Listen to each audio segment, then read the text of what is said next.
Voilà, je vais vous parler assez rapidement des peurs alimentaires contemporaines et surtout sur la façon dont se construisent la confiance et la défiance.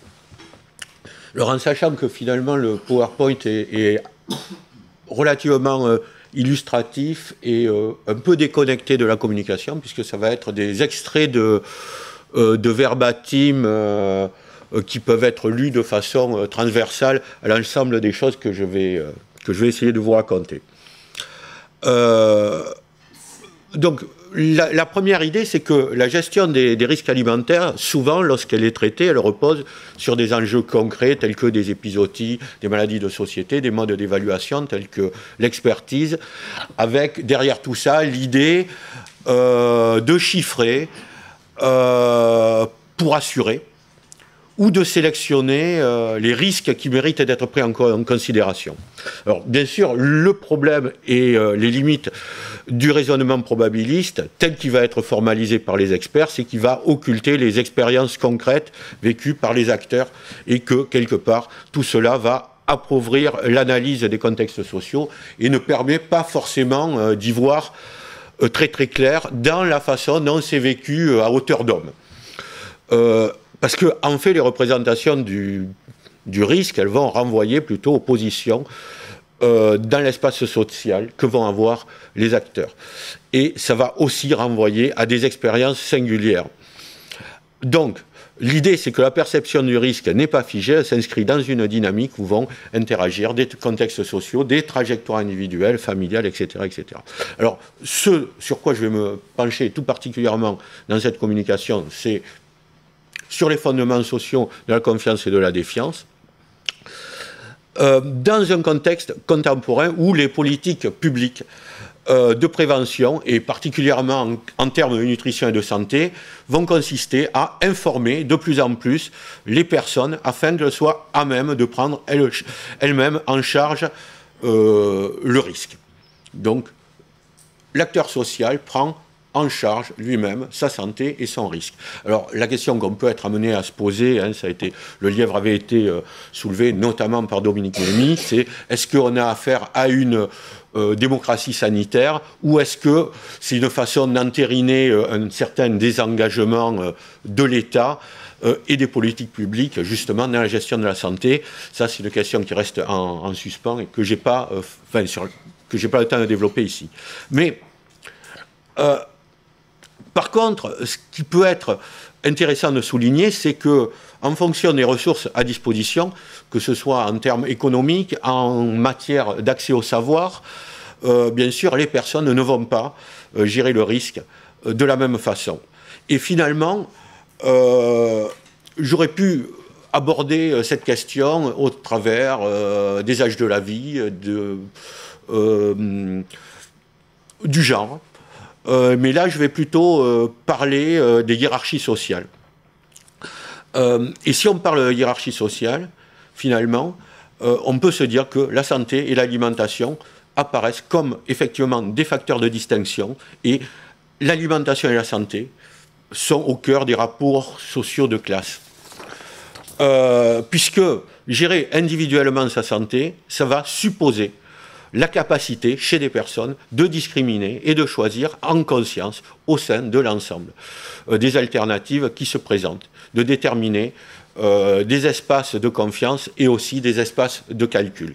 Alors, pour ça, la notion de prise telle qu'elle a été développée par Francis Chateau-Renaud, mais en fait qu'il l'emprunte à Jean Favret, Sada, et quelque chose qui me semble être assez pertinent pour pouvoir articuler les perceptions ou les expériences individuelles avec les représentations collectives.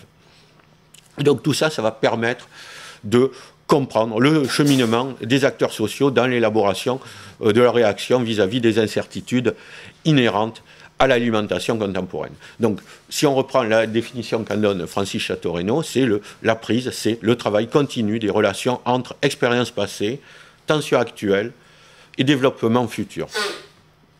C'est donc un processus d'apprentissage qui va lier les expériences sensibles au ressort du jugement dans des espaces de représentation.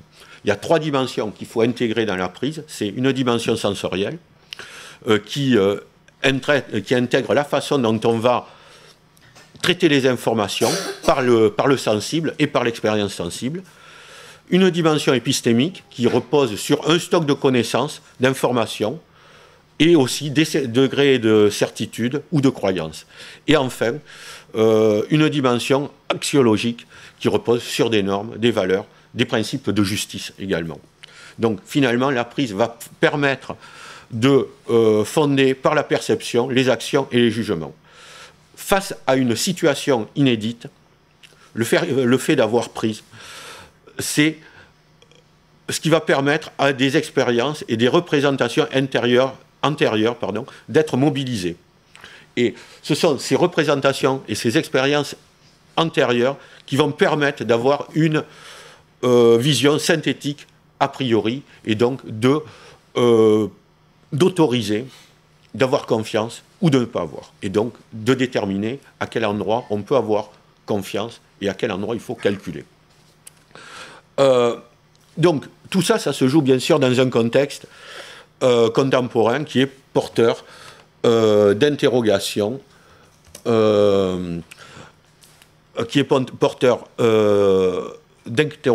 sur les modèles alimentaires dominants avec les 6 crises sanitaires qu'on a vécues, que ce soit la crise de la vache folle, que ce soit les Horsegate, enfin toutes ces choses-là, les maladies de société, les questions en lien avec le développement durable ou la mondialisation. Et finalement, tout ça, tout ce contexte contemporain fait apparaître un décalage entre les pratiques, les représentations et les perceptions. Et finalement, on se rend compte que si le mangeur a prise sur, il est en capacité d'agir pour juguler ce décalage en réduisant l'incertitude. Et par contre, s'il n'a pas prise, sa marge de manœuvre va être réduite et va le contraindre éventuellement à l'angoisse ou à l'indifférence. Et tout ça, bien sûr, s'insère dans un contexte de délégation de l'acte alimentaire à l'industrie agroalimentaire. Donc, alors, finalement, donc, on va voir les groupes dominants, les groupes, les classes populaires, ou les classes dominées d'ailleurs, enfin, on peut les appeler comme on le souhaite, et les classes moyennes. Donc, dans les groupes dominants, on se rend compte que l'acte alimentaire remonte à plusieurs générations, et donc finalement, la question de la confiance, ce n'est pas le problème des cohortes actuelles, qui ont bénéficié des expériences héritées de leurs ascendants. Donc, ils disposent de capitaux culturels, économiques, de ressources qui vont être mobilisés pour intégrer une situation nouvelle dans un ensemble plus large. Donc, ils vont opérer des tris dans la masse d'informations disponibles s'ils accordent une relativement confiance à la science et à ses relais officiels. Ils ont aussi recours à des réseaux alternatifs de diffusion des connaissances. Ils peuvent se montrer attentifs aux propos de chercheurs qui peuvent être officiels, mais atypiques, des médecins francs-tireurs, etc., etc. Et donc, on va voir qu'ils ont une conception plutôt cumulative de la science. Ils voient la science comme quelque chose qui avance par hypothèse validée, mais qui est destiné à être dépassé, et qui est tempéré aussi par l'idée d'une non-linéarité possible. C'est-à-dire que un résultat qui pouvait être vrai hier peut être considéré comme faux aujourd'hui et pourra être réhabilité demain. Donc la capacité à juger par soi-même est une disposition qui vont mettre en pratique, alors très souvent par l'éclectisme, écouter le discours officiel, s'intéresser à des analyses innovantes de médecins francs-tireurs ou se tourner vers des conceptions anciennes ou exotiques de la santé. Tant la connaissance du mode de production, des réseaux de distribution, que la conception des différents paramètres qui régissent la qualité les amène à jongler avec des lieux d'appropriation, des signes de qualité qu'ils savent reconnaître de façon quasiment non pensée. C'est une espèce de seconde nature. Ils savent aussi comment arbitrer en fonction de leur budget. Et ils sont donc à même de gérer des espaces de confiance, des espaces de calcul, ce qu'il faut manger, ne pas manger, de façon quasi routinière. Leur habitude est quand même marquée par une certaine vigilance. Ils s'adaptent et modifient leur comportement en fonction des circonstances et créent ainsi de nouvelles prises. Les classes populaires, elles, apparaissent également peu inquiètes, ou en tout cas quant au contenu de leur assiette. Moins attentives aux dangers qu'elle peut contenir, ils vont hiérarchiser des produits qu'ils consomment selon des critères de qualité qui peuvent être très différents de ceux d'autres segments de la population. Alors là, je n'ai pas le temps de rentrer dans les détails, ça mériterait des développements très longs et passionnants, mais là, il faut aller vite. Et ce qui va finalement les amener à focaliser sur d'autres objets d'appropriation.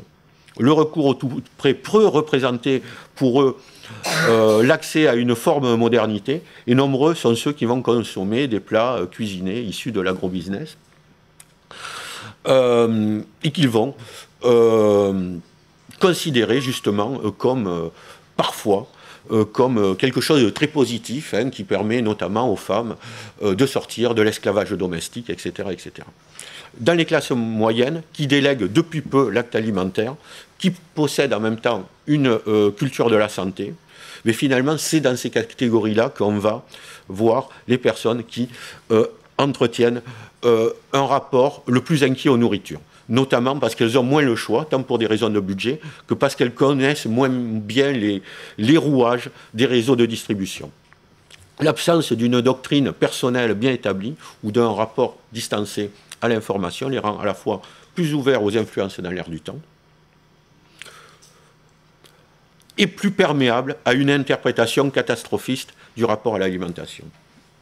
Donc ils vont développer un rapport ambivalent avec l'information et le savoir, c'est-à-dire qu'ils vont chercher des informations fiables, mais celles qui leur sont fournies leur semblent souvent contradictoires. Le manque d'accès à cette ressource, jugée rare ou opaque, induit une interprétation, quelquefois prise au pied de la lettre, de conseils de santé, ce qui va être une source d'angoisse supplémentaire.